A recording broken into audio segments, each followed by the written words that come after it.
Këto askush nuk po kërkon që t'i mbroj ata që janë pasuruar jashtëligjshëm. Dhe për një kohë shumë të gjatë, artificialisht, është munduar që skena politike kosovare të ndohet mes atyre që janë për rend dhe ligj dhe mes të tjerëve.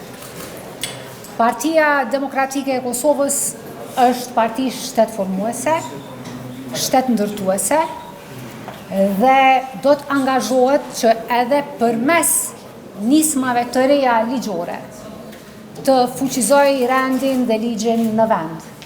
Mirë po, për ne është shumë e rëndësishme, përderisa synojmë që Kosova të bëhet antare e Bashkimit Evropian, antare e Këshillit të Evropës, pjesëtare denj e familjes euroatlantike, që ligjet që ne miratojmë të jenë në përputhje edhe me Kushtetutën e Republikës së Kosovës, por edhe me vendimet e Komisionit të Venecias.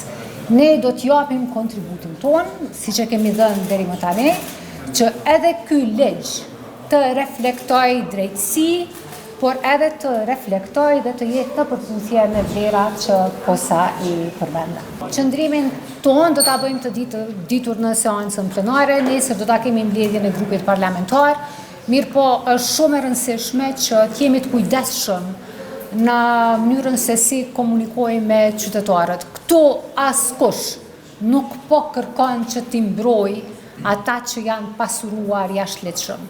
Në fakt, Kosova tashmë ka mekanizma mjaftueshëm për të ndjekur secilin dhe secilën që është pasuruar në mënyrë të jashtëligjshme. Mirë po ne jemi kundër që me ligje të tilla që janë shumë të rëndësishme, jo vetëm për infrastrukturën ligjore dhe kushtetuese të Kosovës, por edhe për rrugën tonë evropiane, të bëhen lojra të ulta politike.